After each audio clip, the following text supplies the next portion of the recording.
So, we want to kind of try to address over these few weeks some key topics. I want to try to get through, especially the earlier topics. We'll see how the time goes, the last couple topics here. There's a lot of bad stuff and bad characters, but there are also some good guys in the book of Revelation. And obviously, ultimately, it's the story of Christ and His kingdom coming to earth. That's what He prayed for, thy kingdom come, thy will be done on earth as it is in heaven. And it is the story of God's kingdom coming to earth. Although that part of the story is a little easier to understand, this is the stuff where people get a little bogged down in the book of Revelation. So that's why we'll try to kind of give you a good refresher in some of the details, what we can actually know about the Antichrist. Because there's so much stuff that people just say anymore that you kind of lose track of what is it that we actually know. What does the Bible actually say versus what is just stuff that people would be saying out there. So tonight we kind of begin with a bit of an overview. And I want to begin by addressing some of the different ways that people approach the book of Revelation and how they do it. And the reason I want to do this, before we actually get into the content proper, is you'll hear all kinds of interpretation of the book of Revelation, all kinds of people saying all kinds of things, to the point that some people say, I don't think anybody can make any sense of this book because everybody seems to be saying something different about this. So I want to address the question, why is it that you hear people interpreting the book of Revelation different ways, saying different things? And there are really just a few key interpretation approaches to the book of Revelation. If you understand that, you'll understand where certain people are coming from when you hear them say certain things about the book of Revelation. So that's what I want to kind of go over then, is what is some of these key approaches. First of all, there is the approach that's called the idealist, or sometimes the spiritual approach toward the book. And basically, this view of the book says that the book of Revelation isn't giving any specific predictions about future events. There are no predictions here. This is just a general description of that perennial battle between good and evil that is always going on between God's people and the people of the world. Anything more than that in the book of Revelation, you're reading into it. So, John just put all these chapters and all this wealth of information just to let you know there's a battle between good and evil that has always raged and will always be raging. And that's it. Obviously, you cannot interpret the book literally, right? So that's a figurative way of interpreting it. So some of the stuff you'll hear out of it, well, that's where they're coming from.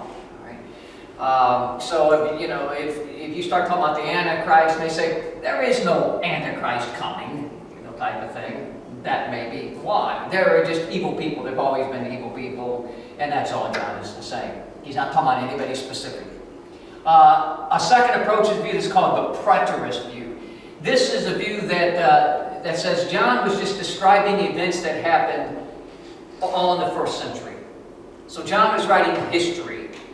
John wrote the book of Revelation at the end of the first century, about AD 95, so the century was over. And John is basically describing events that happened in the first century, most of them revolving around the Roman Empire and their destruction of Jerusalem in AD 70 and destroying the Jewish people. And some their persecution of Christians. They began to persecute Christians. So that's basically what he's describing is the Romans attacking Christians and attacking the Jews. So there's no prediction. And again, so if you're looking at the end times and you're trying to look at the book of Revelation to see if you see anything that coordinates, well, they're going to say, you're totally wasting your time. This is history. This isn't prophecy. But once again, the only way you can do that is to interpret everything in the book of Revelation figuratively. Because, for example, there was no time in the first century when all the water on the earth turned to blood. Right? That never happened. The sea never turned to blood in the first century. So what do you do with that? Well, you sure can't be interpreting that literally, right? So again, it's an entirely figurative interpretation where kind of your imagination can kind of run wild. Whatever you read in the book of Revelation, you start trying to tie it into some historical figure, the Roman Emperor Nero, or like I said, the Roman General Titus who attacked Jerusalem. Yeah. Are we allowed to ask questions during this? Yeah, $1 per question. No, go ahead. So, how about the mark of the beast? I mean, that's a pretty obvious mark. Did the Romans ever implement anything like that in the first century? Not that I'm aware of. Yeah. So again, that's something that you're going to have to take, figuratively. More along the lines of just pledging your allegiance to the Roman emperor by offering incense on the altar to him. So that's just going to, the idea of a mark, they're going to say, no, there is no literal mark. He's not talking about literal marks. There are those people who belong to God, and there are those who belong to the world, and they're both marked. God doesn't have a literal mark on his people, and the Roman emperors didn't literally mark their people either. So it's all figurative. So you're going to get some definitely saying that. We advertise this course on Facebook, and for example, somebody that saw the advertisement made a comment along those lines that this doesn't have anything to do with end time stuff. John just wrote the book of Revelation describing first century stuff. So you definitely get that view out there. Number 3, there's the view called the historical view, and it's kind of similar to the previous view, except they expand it out. Rather than limiting all the fulfillment to the first century, they're going to say the past 2,000 years of church history. So the same thing, they're going to look at different points of history and try to find fulfillment. They're going to say by now pretty much all of that stuff has happened. Well, once again, you're going to have to interpret the book figuratively. Because not only in the first century, at no point during the last 2,000 years have the seas all turned to blood, for example. Or a lot of other things that John talks about. So you can't be interpreting the book literally if you're going to do that. And again, with this particular approach, people who hold this view don't agree among themselves about what all this stuff means, because once you move away from a literal interpretation of the text and everything just kind of, well, this really doesn't mean what it says, it means something else. Well, what does it mean? Well, your imagination is as good as mine in a case like that, so everybody has a different imagination, and so they don't agree what all these things mean. The only thing they agree on is it has all already happened. And so they'll say, if you're trying to tie this into the end times, you're just being sensational. This is history, not prophecy. Again, and that's a very common view. I don't know why they seem so set at trying to move this book out of the realm of prophecy. The Bible's full of prophecies. There are, prophetic books in the Old Testament. Prophecy is a part of the Bible, but for some reason, this book in particular, there's always that push to try to move it out of prophecy. And so these are the ways in which they do that. But like I said, the only way you can do that is by not interpreting it literally. So this brings us to the last approach. This is the approach that we'll take here. And that is what's called the futurist approach, because most of the book, there's just a little bit at the beginning, most of it though is revealing of the future, and hence that's why we call it a revelation. You don't need to reveal history. It is a revelation of the future and of the end times. And this is the only approach then that actually interprets the book of Revelation literally. And so we are looking for these things to happen. I believe that the seas will indeed actually literally turn to blood. So those are the different views. Now, with regard to this future approach, I mentioned before that some people will try to say, well, you're just being sensational, trying to bring this into modern times, the whole Left Behind book series, that's just about selling books and getting people's attention and making money off of all the sensationalism. But this is a new modern idea just over the last 100 years of reading the book of Revelation that way. And so you'll hear people say that all the time. For most of church history, nobody was seeing this as prophecy, which isn't true, actually. A good number of the early church fathers did interpret the book of Revelation as prophecy of future events, not as events that had already happened or in history, but that they saw were end-time events. And just one example that I'll cite, I'm not going to go through all the names of church fathers, a lot of maybe names you've never even heard of, but one fellow named Papias, now he lived about AD 65 to 130. Now, remember, we said John wrote the book of Revelation about AD 95. Papias was the pastor of a church in Hierapolis, and if you know your geography of Asia Minor, Hierapolis was just down the road from Ephesus. Paul wrote the epistle to the Ephesians, Ephesus. But in the later years, the Apostle John became the pastor of the church in Ephesus. That's where he was just shortly before he wrote the book of Revelation. He ended up getting in trouble with the Roman Empire, and they exiled him to the island of Patmos, just off the coast from Ephesus, and that's where he actually wrote the book while he was on the island of Patmos. But before he wrote it, he was pastoring at Ephesus. Just down the road was the city of Hierapolis, where Papias was the pastor. As you can see, Papias would have been in his 30s when John wrote the book of Revelation. Papias personally knew the Apostle John. He had met him, he knew him. They were pastors at the same time, just down the road from one another. So here is a man who personally knew the author of Revelation. And there is no question that Papias understood the book of Revelation as a prediction of future end-time events. I think that's a pretty good example if you want to talk about early church fathers and how they interpret it. So when people tell you, oh, that interpreting the Revelation as future prophecy, that's just left behind book nonsense, and that's a real current fad, it's like, no, it's not. Okay?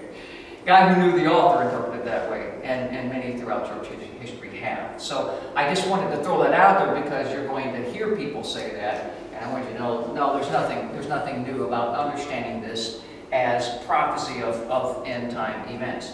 But anyway, we've got these different approaches. Now, why do we have the different approaches? Well, part of what contributes to this is because the book does employ a lot of symbols. There are a lot of symbols in there. And it's the fact that there are a lot of symbols which gives people the opportunity to try to claim that therefore we should be interpreting the book literally. And so this is then when their imagination takes over and they start interpreting the symbols any way they want. So then the question is, with all of the symbols that are in the book, how do we interpret them? Like I said, you've got the two basic ways you can approach this, either literally, which is what the futurist approach is, or figuratively, which is everybody else, what everybody else does. Now, let me clarify, when I say literal interpretation, what we mean is according to the normal use of language. Every language has certain figures of speech, for example, that if you know the language, you know what that figure of speech means. It may be a figure of speech, but whenever you employ that figure of speech, you really do mean what you're trying to convey by using that figure of speech. So let me give you an example. In English, if I need to clear my throat, I may say, excuse me, I have a frog in my throat. Now, when I say I have a frog in my throat, do I mean that I actually have a frog in my throat? No. I mean I need to clear my throat. But do I literally mean I need to clear my throat? It's like, well, yeah, if I say I have a frog in my throat, I literally mean I need to clear my throat. And if you're an English speaker, you know what that means. Now, if you're just learning English, if you come from another country and English is a second language you're just learning, and I said, I have a frog in my throat, you might say, what is he talking about? What do you mean you have a frog in your throat, right? So we all know what that means, but the foreigner doesn't know what that means. And so it is with the Bible.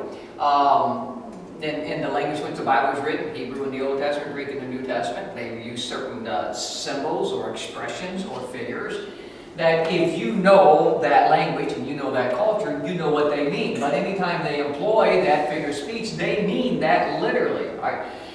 So when I say I have a frog in my throat, you know, as soon as you hear that, you say, frog in the throat. Well, that's symbolic language. That's figurative language. That can mean anything. No, just simply because I used a figure of speech, does that mean I could mean anything? No. If you know English and I use that expression, are you totally lost to the point that you would say, well, we have no idea nobody could possibly know what you meant by that. Right? No, you know exactly what I mean, right? You hear people all the time read the book of Revelation, they'll say, nobody knows, you can't possibly know what all that stuff means. It's got all those symbols. It's like, no, if you know Hebrew and Greek, you can know what it means. Right? You can know what a frog in my throat means. If you know English, you know what the expression means. And it can't mean just anything you want it to mean. And we're not hopelessly confused about the meaning. So, when we talk about a literal meaning, what we mean is according to the normal use of language. So let me give you an example. We're going to take an example that's not in the book of Revelation. Look back in the Old Testament in Psalm 22. I want to give you an example using a prophetic passage, so we're dealing with prophecy. But in this case, the prophecy has already been fulfilled. So nobody can argue what the prophet is prophesying and predicting. Psalm 22. Now, this is a prophecy about Jesus, the Messiah, his crucifixion in particular, the events surrounding his crucifixion that King David gives 1,000 years, actually before the time of Christ. And he gives us some of the details. So in Psalm 22, for example, notice the last half of verse 16. Last half of verse 16. He says, "They pierced my hands and my feet." Now, when the Bible says that they pierced the Messiah's hands and his feet, does it mean they would literally pierce his hands and his feet? Yeah, they literally did it. He was crucified, right? Nails to his hand and to his feet. That's literal. That means, and now, did it actually? That's what actually happened, right? So nobody can argue with this because it actually happened. Yeah, that's literal. All right, that's not some figurative expression that we can just make it mean anything we want it to mean. Well, how about verse 18? Verse 18. "They part my garments among them and cast lots for my vesture." Well, basically talking about the idea of gambling for his garments. Now, when David speaks of them gambling for the Messiah's garments, is that literal? I mean, were people really going to gamble for his garments while he was being crucified? Yeah. In fact, we know that actually happened. John chapter 19 actually cites the psalm and says this is a fulfillment of that. That literally happened. That's not figurative either. Well, now, what may be a little more confusing, though, let's back up to verse 12 in the same chapter. Verse 12. Here the Messiah says, "Many bulls have compassed me. Strong bulls of Bashan have beset me round." Well, he talks about bulls surrounding him as he's being crucified. Well, think back to the gospel accounts. Did the gospel accounts say anything about any bulls being there surrounding the cross of Christ when he was crucified? So, was this prophecy fulfilled? Yeah. That's a figure of speech. When he talks about bulls, he's not talking about literal bulls. Right? In the Hebrew time, in the language and the culture, that was a very common expression, on a par with, "I have a frog in my throat," that everybody knew. Right? A bull is simply an expression for somebody with a lot of power, strength, and resources. They call him a bull of Bashan. Not only does he have power, it means he has wealth. All right? Bashan brings in the idea of great wealth. Being a bull means he's strong. So you're talking about political leaders, people with power, wealth, influence. All right. So that's an expression that just means powerful people. So were literal bulls surrounding Christ? No. But is the psalmist saying that powerful people would encompass him around? Yes, powerful, influential people would, and that did happen, right? And so they were involved in that process. So that's what what the psalmist is saying. So that's an example of what we call literal interpretation of the text. I'm interpreting the psalm literally. Literally doesn't mean that I think actual bulls surround him.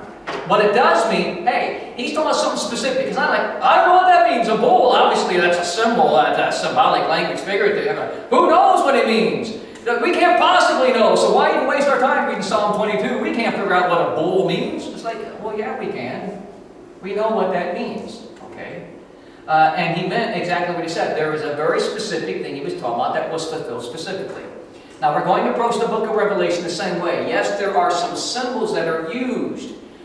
But if you speak the language, if you're not a foreigner, if Bible is not your second language, so to speak, you won't be thrown by the symbols.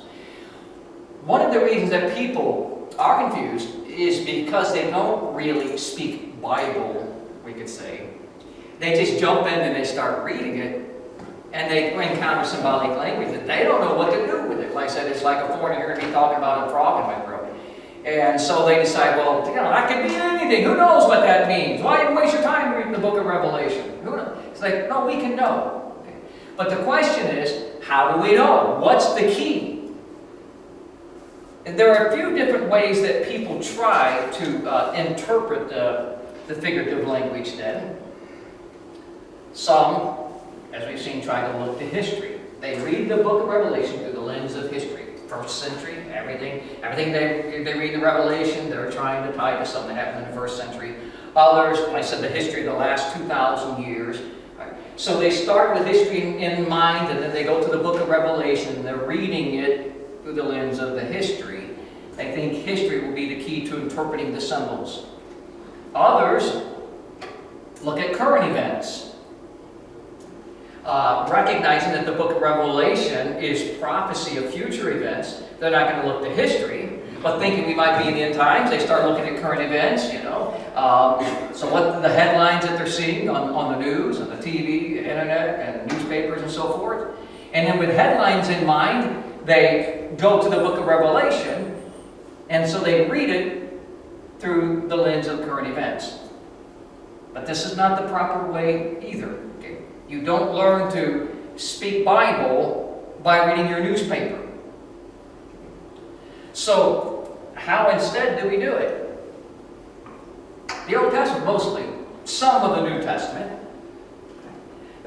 These figures of speech and the symbols that John is using are all drawn from the Old Testament. John is assuming that his readers know the Old Testament. The reason most people are so confused by the book of Revelation, and they say, oh, we can't figure out what he's talking about, is because they don't know the Old Testament. So John is constantly quoting or making allusions to the Old Testament. That's what explains and defines the symbols. John himself is Jewish, and so he has a Jewish writing style. He knows the culture, he knows the language, and he knows the language of the Old Testament. And so that really is the key, that we read it through the lens of the Old Testament. So in this regard, when I talk about not reading the book of Revelation through the lens of the current events, I'm not saying that it's wrong to look at what's going on in the world and wonder, hey, I wonder if we're in the end times. In fact, I think we probably are seeing some stage setting. But it's a matter of how you do it. You don't start with current events and go to the Bible. It's the other way around. You start with the Bible, and then you look at what's going on in the world and see if you think you might find a match. Now, I think we always have to be a little tentative because the timetable is God's. And God can slow things up, He can speed things down, so we can't be sure exactly how close we are to the fulfillment of these things. But I think there's a general sense among God's people that we are in the end times and we're getting pretty close.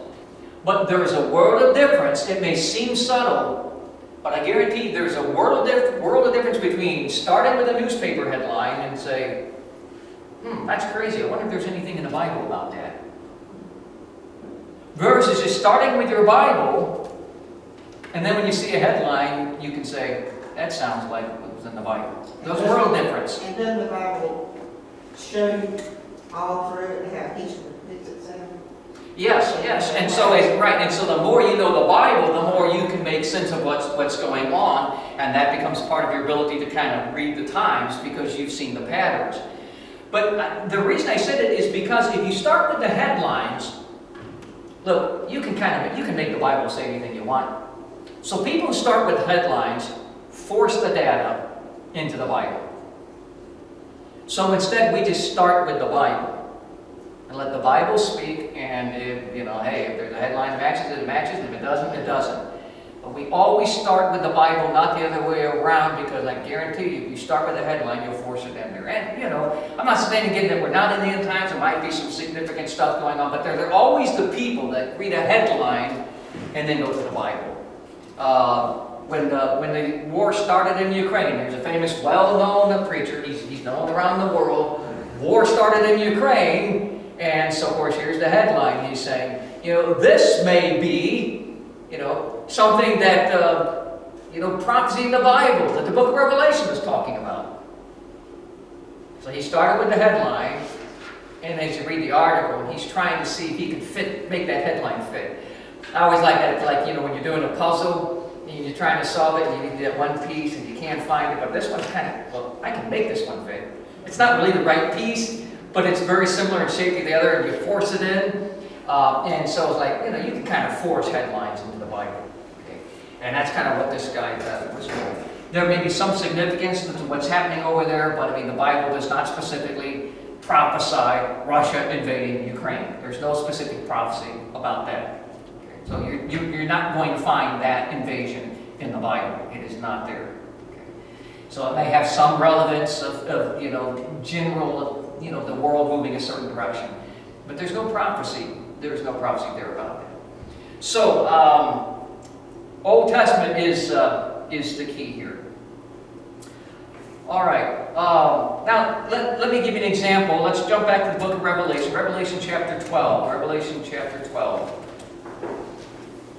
By the way, these nights we're going to go an hour and 15 each. And I realize these are work nights, so if you need to get out by 8 or earlier or whenever at any point, if you need to get up and leave, we're informed. We'll just head to the door if you need to leave, and we didn't quite finish up one night. So, like I said, somewhere between an hour to an hour and 15 minutes is what we're looking at on these nights. So, but Revelation chapter 12, we're going to give an example of some symbolic language and how one would interpret this. Revelation 12, verses 1 through 2, John says, "There appeared a great wonder in heaven, a woman clothed with the sun and the moon under her feet, and upon her head a crown of 12 stars. And she, being with child, cried, travailing in birth, and pained to be delivered." So you've got this woman who gives birth to this child, and jump down to verse 5. Verse 5. "And she brought forth a man-child, who was to rule all nations with a rod of iron, and her child was caught up unto God and to his throne." You have this woman who gives birth to a child. Now, who is this child? Is it possible we could know who it is? Any idea who this child is? Jesus. Okay. And how do we know it's Christ? Just because that just felt like the right answer? Or do we have an objective basis for knowing this? Other scripture says. Okay. Yeah, other scriptures. For example, verse 5 characterizes them, right, as he's destined to rule the nations with a rod of iron. This is an example of John alluding to the Old Testament. You know what he's talking about, again, like I said, unless you know the Old Testament. Look at Psalm chapter 2. Psalm 2 is, again, a psalm that is a prophecy of the Messiah. Psalm, the second psalm, verses 7 through 9. Verses 7 through 9. Again, this is the Messiah speaking. Psalm 2, 7 through 9. "I will declare the decree. The Lord has said unto me, Thou art my son. This day have I begotten thee. Ask of me, and I shall give thee the heathen for thine inheritance, and the uttermost parts of the earth for thy possession. Thou shalt break them with a rod of iron. Thou shalt dash them in pieces like a potter's vessel." Everyone agrees that this is a reference to the Messiah. There's no question about that. Verse 7 here is actually quoted several times in the New Testament and applied to Jesus Christ. So this is talking about Christ. But verse 9 talks about the fact that he's destined to rule and control the nations with this rod of iron. And that's what Revelation talks about. So the child is clearly Jesus here. So, all right, so we've identified the child.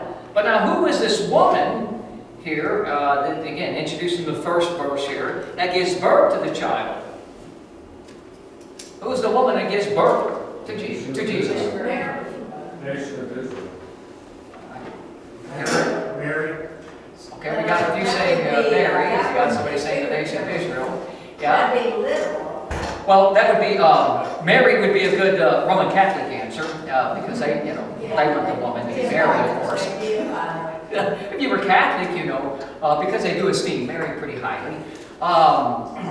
And see, that would be a good guess, because, right? A woman giving birth, if the child is Jesus, wouldn't his mother be Mary, right?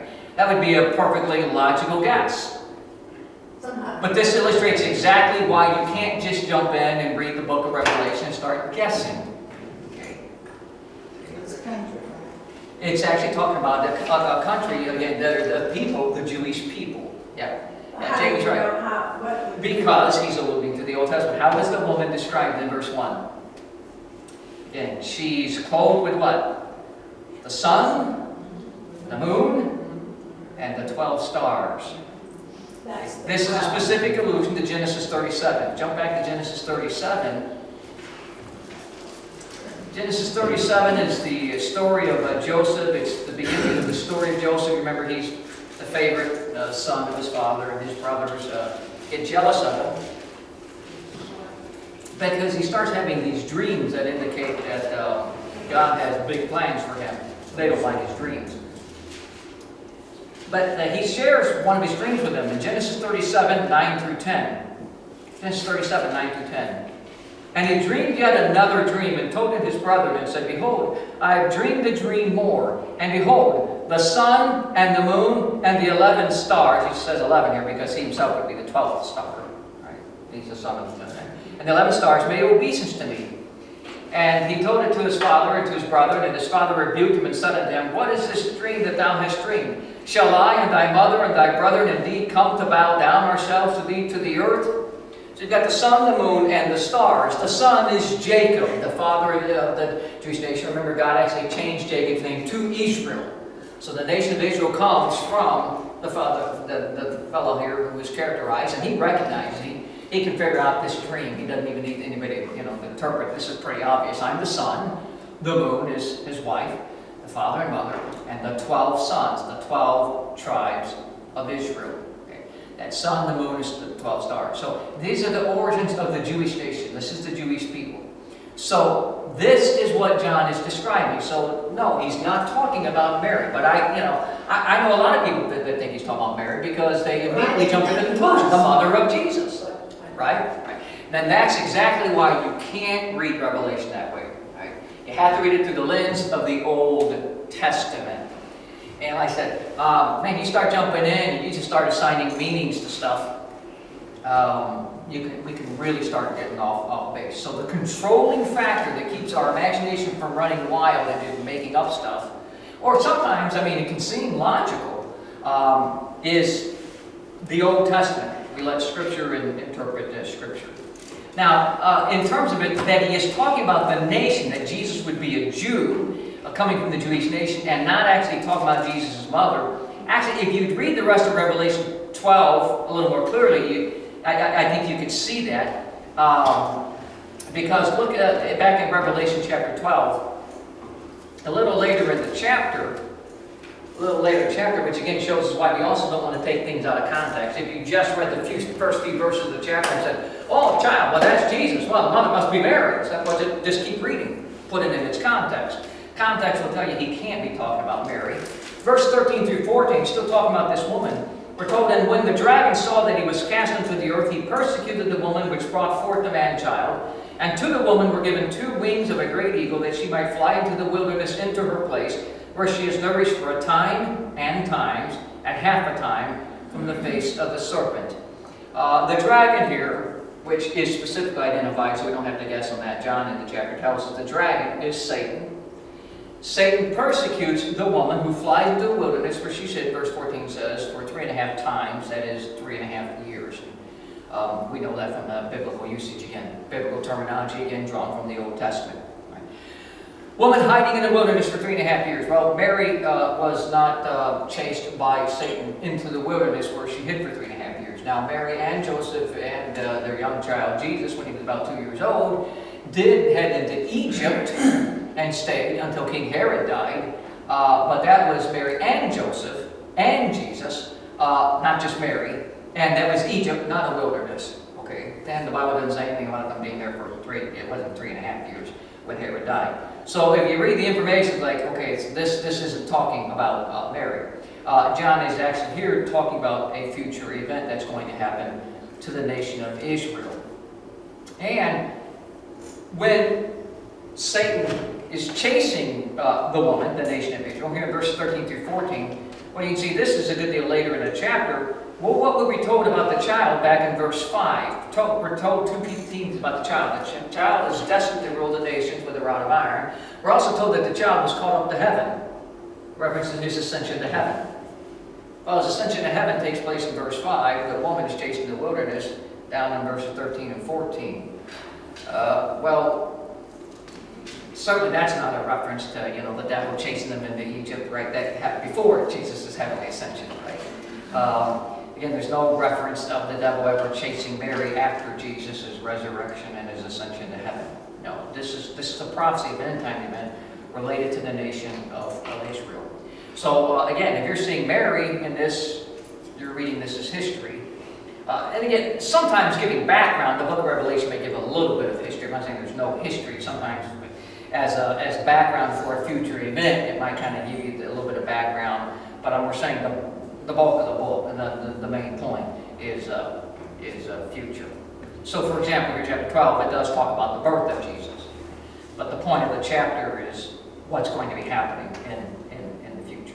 Okay. That background just kind of is helping us to identify the woman and helping us identify Jesus. So that's an example of why we have to let Scripture interpret Scripture.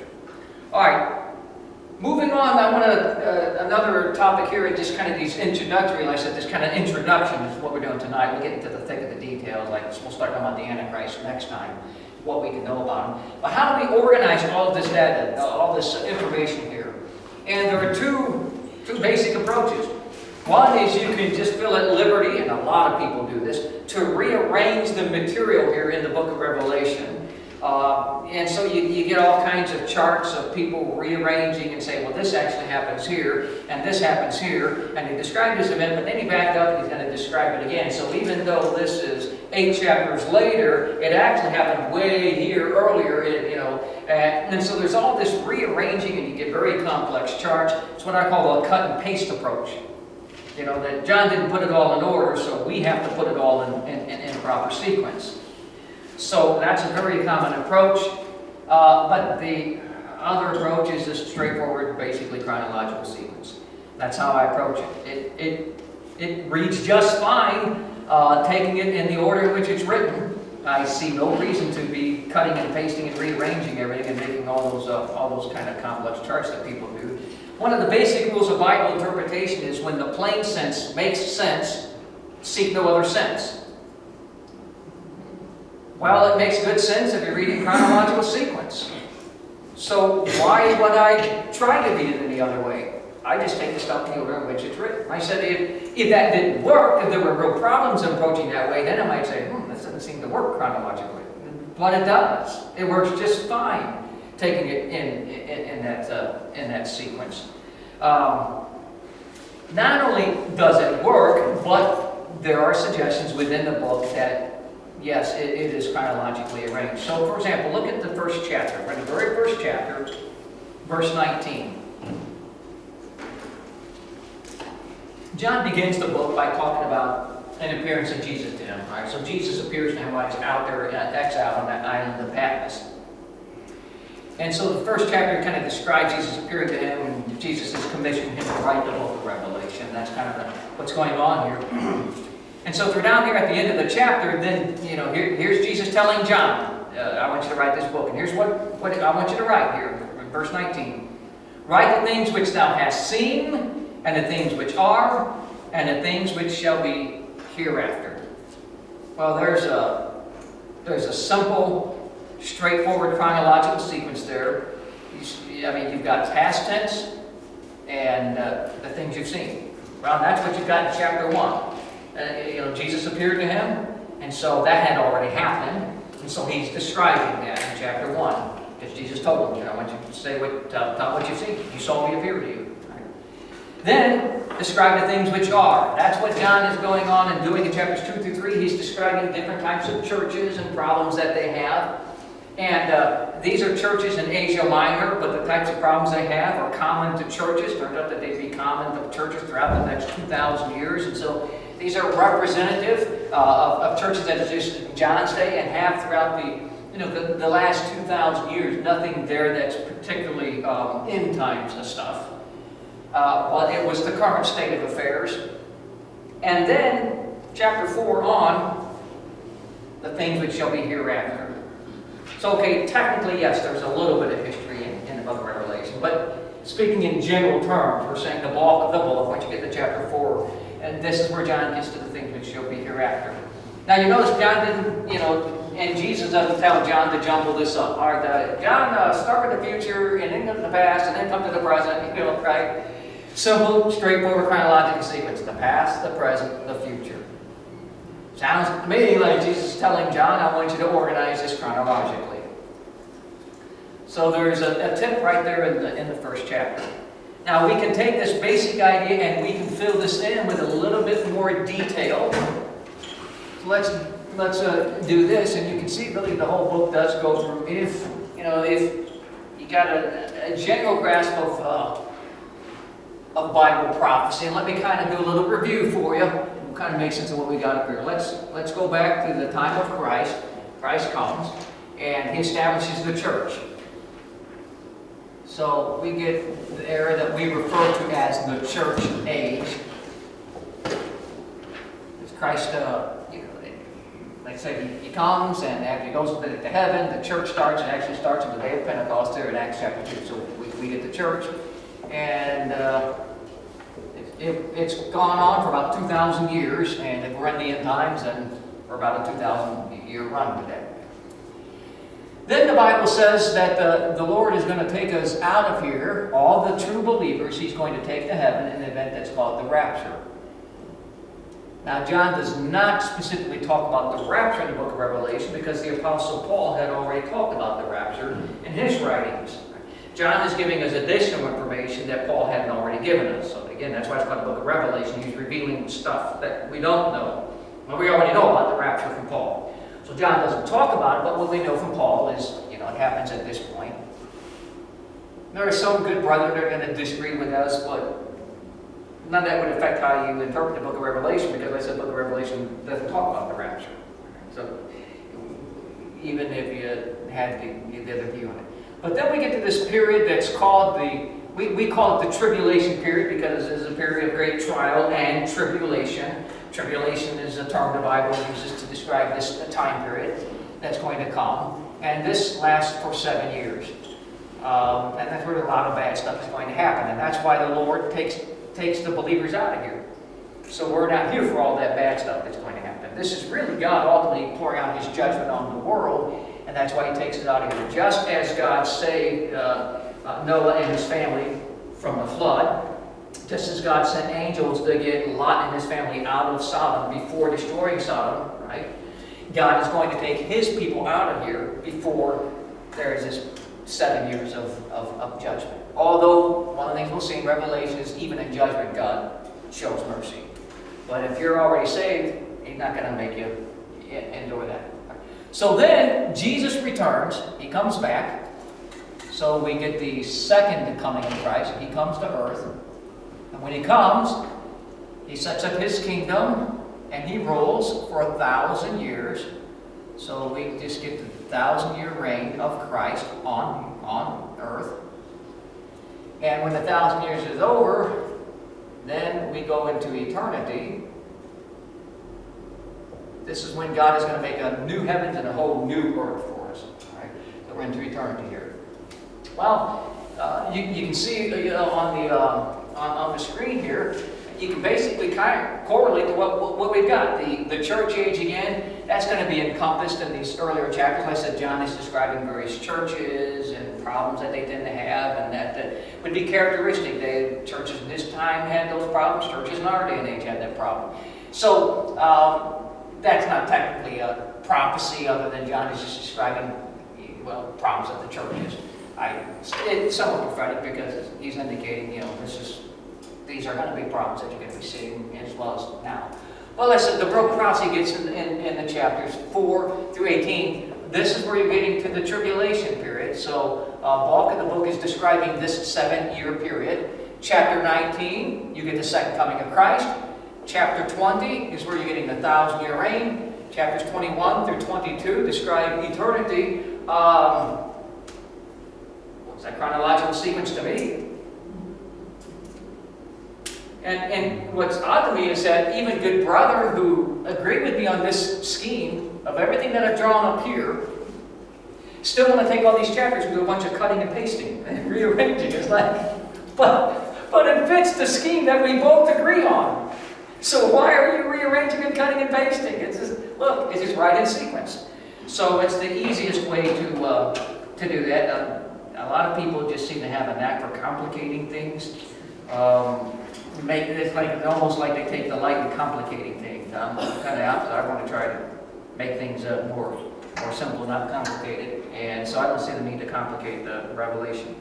Well, God says do things decently and in order. And in order. I'm taking that out of context. Yeah, because that's not saying that always every book would have to be written in chronological sequence. There are other books of the Bible aren't, Yeah. but it's clear that they're not. This one would. And this one is. Like I said, that first chapter gives you the suggestion, this is how I want you to do it. And then when you look at the scheme, it certainly seems to be And fitting. this one would be confusing if it wasn't done in the other books. Yes, it'd be a whole lot more lost than one because because it's dealing with future events, which we don't have first-hand knowledge of. How could you make any sense of it? Because you don't have any other point of reference because it is all future. So, if you are supposed to rearrange it, yeah, again, there's where your imagination can start running wild because what's the controlling factor of how you rearrange it and cut and paste? Now, most of the cutting and pasting they're doing in chapters 4 through 18, but again, the point is, well, you can see there's a clear scheme here. I think I would take my cue from John himself that he's writing in chronological sequence. So if the big picture is chronological, I'm not going to do a bunch of cutting and pasting in chapters 4 through 18 either. We'll take that chronologically. So in summary, here's how we approach the book of Revelation in the literal fashion, not figuratively. Understand what we mean by literal, normal usage of language. And letting the Old Testament define our terms. In sequence, not out of order, and through the lens of the Old Testament, not through the lens of history or current events. All right, just a little more I want to cover tonight, and then we'll be done. I want to move on to some general illustrations of the content as a whole for the book of Revelation. So let me begin with an outline. I put this on your notes because this would be a lot to write down if you could write down. But John structures the book in a common Jewish style of writing. Remember, he's a Jew.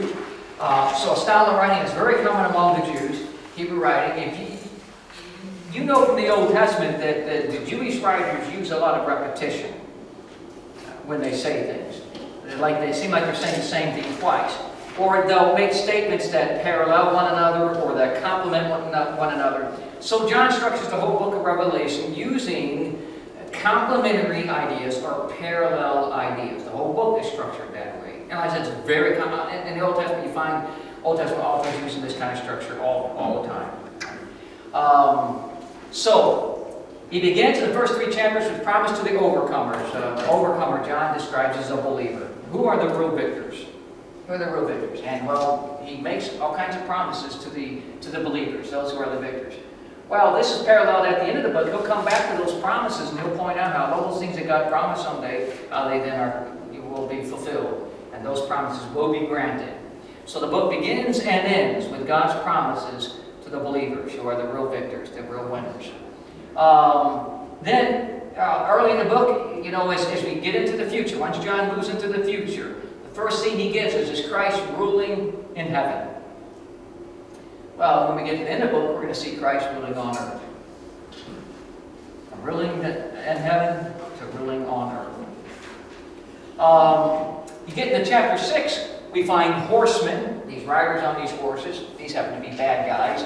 And then you find the believers clothed in white raiment and God pouring forth judgment on the wicked. Later in the book, you find horsemen again. Only these happen to be good guys on the horses. But again, you find believers clothed in white raiment and Jesus executing judgment. It's Jesus executing judgment here and Jesus executing judgment here. So you kind of see again, boy, he's kind of paralleling it. You get to chapter 7. We're introduced to a great multitude of martyrs, a great number of people who during that period of tribulation will come to faith in Christ. They'll get saved. But being believers, they're not going to be in step right, with what the rest of the world is doing, and so they're all going to be put to death. I mean, John says there's going to be just tons of people killed, believers, Christians killed during the tribulation period. But when you get to chapter 17 through 18, you're going to find God avenging the blood of those martyrs. God is going to avenge them. He's going to settle the score. And that's exactly what he's describing in chapter 17 through 18. And that's part of understanding the context of what he's describing. He's not just describing an act of judgment. You want to get to the rationale for it. This is God getting those evil people who dare to lay a finger on his children. And then chapter 8 through 9, you get a series of judgments that involve trumpets, angels, 7 angels with trumpets, and every time one sounds a trumpet, God sends forth another judgment on the world. And that's paralleled later in chapter 16. You have angels with 7 bowls, and full of like a liquid. And each time they tip the bowl over, pour the liquid out, it's like a judgment is being poured out on earth. So the 7 trumpets and the 7 bowls. And the actual contents of the judgment kind of parallel one another. We'll see that later. And then you get to the exact midpoint of the 7 years. You're 3.5 years in by the time you get to chapter 10. And here's where the forward progression of action stops. There's kind of, you could call it an interlude. We're not going back in time. You kind of pause, kind of catch your breath and say, it's been a busy 3.5 years, but hold on to your hats. It's not over yet. You think it's been crazy this far. You didn't see anything. It's about to get really crazy. So that's kind of what chapter 10 is doing.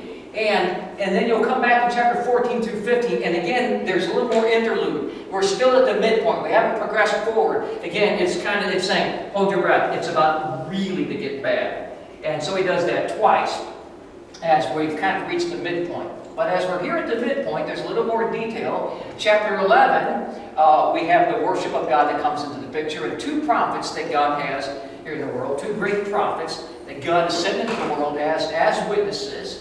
And their ministries will come to an end exactly at that point, at the midpoint of the tribulation period. So for that first 3.5 years, these prophets have been doing the work of the Lord. And their ministry comes to an end at that point. Well, this is paralleled in chapter 13, where only it's not God being worshipped, it's the Antichrist. That's what we read tonight. He requires the whole world to worship him. And he also has a prophet. God has his prophets, and Antichrist has his prophet. He's got one prophet. But you got the worship of God versus the worship of the Antichrist. God has his prophets, the Antichrist has his. And then smack dab in the middle of the book, chapter 12. Chapter 12, Satan. The focus is on Satan. He's a 3-time loser. And it will give us a story of why Satan is a loser. Not once, not twice, but 3 times, and he is totally out. Satan is the total loser. 3 times is going to tell us. So this is one of those cases where we will get a little backup, we'll get a little history of how he lost in the past. And then John is saying, and he's going to lose in the future. It's going to culminate in the 3rd time that he loses and he's out. So, especially what you focus on when you look at the book of Revelation is you notice how it begins and it ends with the overcomers, the believers. And see, we're the victors. God says, hang in here. I got great things in store for you. Just be patient. And then at the end, see, we know how it's going to end. And we are going to be victorious. Christ is now ruling in heaven, but someday his kingdom is going to come to earth. Be patient. It's coming. Don't let all that crazy stuff scare you. God is running the show. And you, if you are a believer, you are the winner. And Satan is a loser. Smack dab in the middle of the book. I often liken it to like the bullseye of a target. The bullseye. So the outer end is, you're the winner. Satan is the loser. And of course, all who follow him, so and everybody, basically at the end of the day, everybody's worshiping either the devil or God. You're either the devil's pawn or you're the Lord's slave. One or the other. The servant of the Lord or the devil's pawn. And, well, choose carefully who you sign up with, because the devil's going to be the loser. That really is the theme of the message in the book of Revelation. So when you see that, I hope you'll get it, because again, for a lot of people, the book of Revelation is just a lot of crazy, scary stuff, and they don't know what it's doing and what to make of it all. They just like crazy stuff. It's like, keep the big picture in mind. The big picture is, this is the story of God saying, you win. The devil loses. Yeah, there's some crazy stuff in between and a lot of acts of judgment, but the yellow stuff that's the key stuff you want to focus on. And you've often heard me tell you that the first time I read the Bible, working through the Old Testament, what struck me is the overriding message of the Old Testament was God's people win every time, and the devil's people lose every time. Okay. So as a kid, I made up my mind, I want to be a winner. I'm on God's side. Okay. Now, sometimes it looks like God's people are losing, and that's why God said, be patient. Because in the end, you'll win. And I said, well, in the end, I want to win. Of course, then you get to the book of Revelation. It's like, wow. I mean, the message that I saw was like, and here it really is stepped up. So, again, like I said, yeah, this is the crazy stuff, but what the book of Revelation says is you think of this just as like you would with a game of sport. It's a basketball game. Does it matter that your team is down by 10 points at halftime? Not really. Well, let's say was down by 10 points at halftime. Does it matter if you were down by 15 points going into the fourth quarter? Not really. Nobody really cares what the score was at halftime. Nobody cares what the score is going into the last quarter. The only score that matters is the final score. And we know what that is. And we know what that is. That's what the book of Revelation is saying. See, this is halftime stuff. This is last quarter stuff. Okay. So don't, God does want us to know, so He gives us the progress of the game. But don't get hung up on what the score is at halftime. Focus on the final score. One more thing I want to do tonight, again in terms of outline, just another way of putting together the material, and we wrap up here. And again, this is just in your notes, but what we could call a structural outline. A lot of the judgment that God does, because we said the purpose of the 7 years primarily is God judging the world for their sin, and that's why He's taking us out here, because that 7 years is God's judgment, and we're not destined to face His wrath and His judgment. And so you'll see the book is also structured around these series of judgments. Again, you got the earlier chapters, the messages to the 7 different types of churches there, Christ is ruling in heaven, and then you get a series of judgments. And when the 7th seal is opened, that launches the next series. Oops, sorry. What's happening? I lost my chart. Good thing you got on there. Yeah. You get the next set of judgments, and you see it really kind of parallels this, that you got 6 judgments, and then you get to the 7th one really just leads into the next one.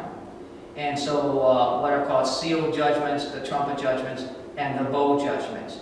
And you'll see there's an interesting pattern. You get the first 6, and then He pauses, and then introduces us to 144,000 witnesses.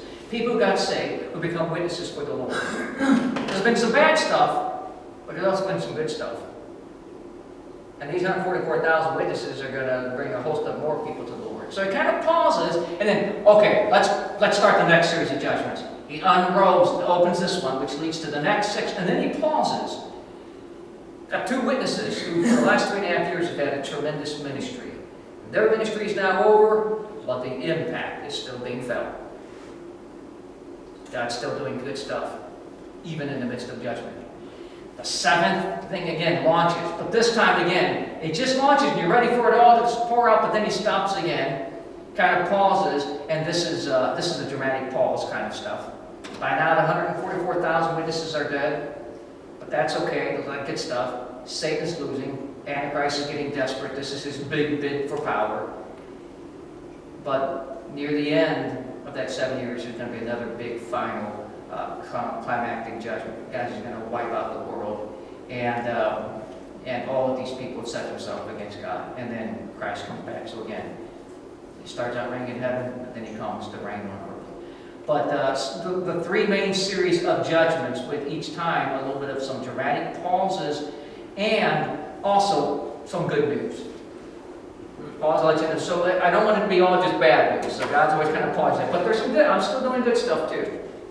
Well, look at your outline. I mean, He pulls us out before this, so the Christians don't have to go through it. And then you see people getting saved, 144,000, and lots of people getting saved, but they get killed and they get pulled out before the next set of judgments. You got the 2 witnesses. By the end of the last bowl judgments, when it's just really, really bad, most of the Christians have been martyred, gone or something, but the impact, He's slowly taking His Christians even out. Yeah, even if they die by martyrdom, that's probably That's kind way of better than merciful. what's like Yeah, going through. more merciful than having to When do all are of the that. Jews saved?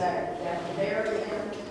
The Jews. The Jews? Yeah. A lot of Jews have been getting saved. In fact, actually, that 144,000, those are all Jews. Isn't that 12 tribes? I'm sorry? The 144,000 meant 12 tribes. Yes, 12,000 from each tribe, each of the 12 tribes. So those all have to be Jews that get saved. And then many more people will get saved, and Jews and Gentiles. When you get right down at the end, there will still be a lot of Jews who aren't saved, though. And every living Jew at that point, because some Jews might die during that, well, not might, will. There will be Jews dying during the tribulation too. But every Jew who has survived it, who's not yet saved, will get saved. Right at the end. Jesus comes back, and so there will be a point when every single living Jew on earth will be a believer in Jesus. If they're not destined to believe, then that's when, God will let them die during the tribulation again. You're going to take them out, and the ones that are, destined to get saved, those are the ones that are going to survive, and you'll have 100% Paul saved Jews. Right now, it's less than 1% of Jews that believe in Jesus. So can you imagine a time when it's 100%?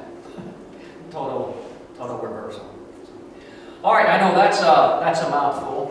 Good question. So, in your chiastic pattern there, would you say the rapture comes between B and C, or where? Yeah, right there, between chapter 3 and 4 is where you're going to put it. Okay, between A and B? Because chapter 4, you're getting into the tribulation period at that point. This is where it's kind of starting up. Jesus is getting ready to start the first series of judgments. So it'd be between chapters 3 and 4. I said chapters, up to chapter 3, you're getting the descriptions of the different churches from the church age. So, you're going to see us there and, being described in chapter 3. And then chapter 4 all of a sudden like, okay, we're into that 7 years now, so we're out of here. But like I said, John just doesn't talk about it. So that kind of lines up with B prime, at the bottom where Christ rules on earth.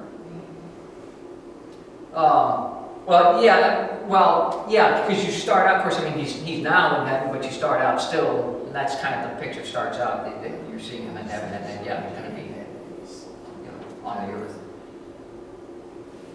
So we just know, like I said, it's more from the writings of Paul and other scriptures that we know that that's when the rapture happens, because John just doesn't talk about it.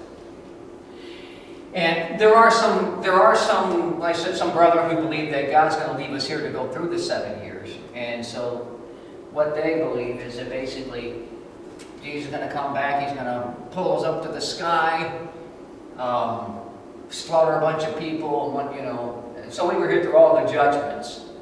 But when he comes back, he's going to bring it up the sky, slaughter a bunch of people, and then we can turn around and come right back down to earth with him. So they see us going through the 7 years. But like I said, I think Paul's pretty clear about the fact that we won't be here during those 7 years. All right, let's have a word of prayer, and we'll go ahead and wrap